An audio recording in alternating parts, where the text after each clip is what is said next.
have this video more of like going towards the public sector and the consumer sector pretty much. So enough financial services, enough banks. I'm gonna hop on to public sector and talk about how can we identify threats. So how does it work where you're essentially identifying a zero day or identifying a hacker that has a zero day? How do you learn more about them? How do you actually generate threat intelligence? I'm gonna give a really simple example.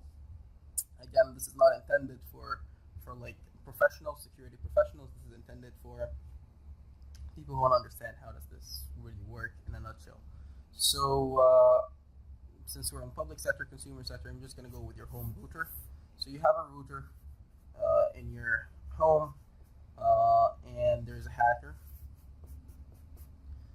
So this Stickman is a hacker, and this hacker has a zero day. So it goes through your router into your phone. Phones are really bad with security, of course. They don't really have enough computing power to kind of like run security solutions properly. And if you upload everything to the cloud, it doesn't really help you out because you're waiting for the cloud to respond back and whatnot. So phones are a perfect example for getting hacked through like 0 days or whatnot because they lack proper security, unlike actual kind of like stations. So in this example, the hacker actually gets past your security system and they hack your phone. However, your router is threat intelligence activated, or it has something. It has a module. For example, it has like the rental market module or some threat intelligence module that would actually be looking for certain behaviors and indicators of attack. So the moment your phone would essentially have a reverse TCP shell or something, you would certainly get a flag from your router because it doesn't really see you kind of like communicating on that port all the time, or it doesn't really like that you're communicating in that manner with that kind of like IP or URL that you're sending your stuff to. So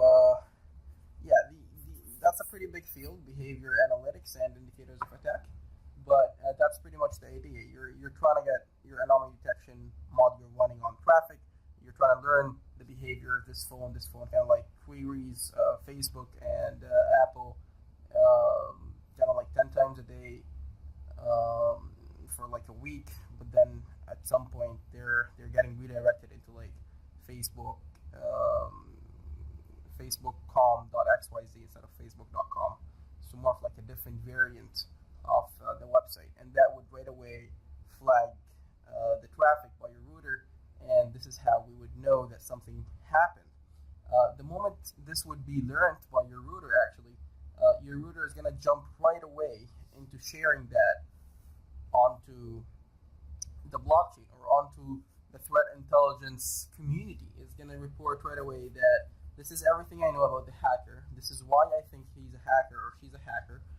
These are your like IP URLs, everything this hacker is using, the tactics, the spam emails, how is everything kind of like worded, the hashes, if I can get those, and pretty much everything the router could actually see.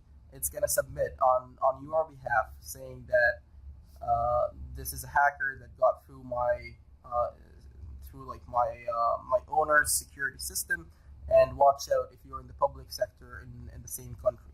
So if this happened in Canada and in the public sector, everybody in Canada and the public sector in June 2020 are going to get the shout out. So every single router, including my own router, so I would have a second router here. I'll be next year in Canada and the public sector in the same time frame, and I'm gonna actually get the shout out. I'm gonna get the blast, and once I get the blast, I'm gonna evaluate if I need it based on the metadata. So do I need it? I will go with yes because it seems like it's relevant to me, and hence I'm gonna pay your router a certain amount of dollars. This is essentially how you would, for example, incentivize this kind of module to be installed on your router. because you're getting money now by sharing this amount of data about the hacker, about the 0 day, and trying to warn everybody else. So for your efforts, you get some sort of a monetary kind of like incentive. So right now, given that you gave me these kind of like factors to look out for, I also have a TI module that these kind of like indicators are gonna kind of like plug into, and then the TI module is gonna make sure that every connection that I get is not from the hacker. So if it matches the hacker profile that I have, I'm gonna drop it. If not, I'm gonna let it pass. Of course, the hacker may change their arsenal, but I'm trying to learn how the hacker does it. And it's more of like having a honeypot or whatnot. You're trying to grab all the information about the hacker that you can, and you're sharing it right away with other people who may benefit from it.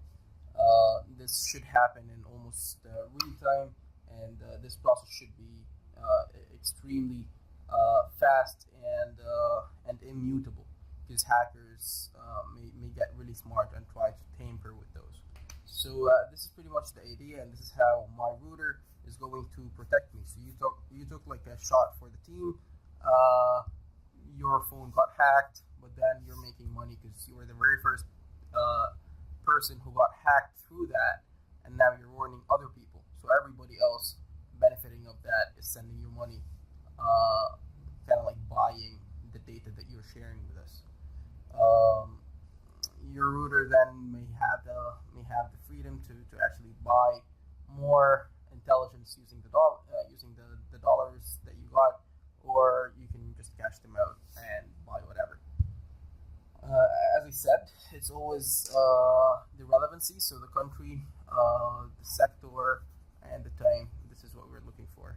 If it's relevant, you go for it. Of course, other factors are going to be included to make such a decision, whether you should buy the intelligence or not, whether is it bad intelligence or good intelligence. We're going to get to that later on, but this is how to identify threats and TI sharing, and why is the current TI sharing model ineffective is going to be in the next video. Thank you very much.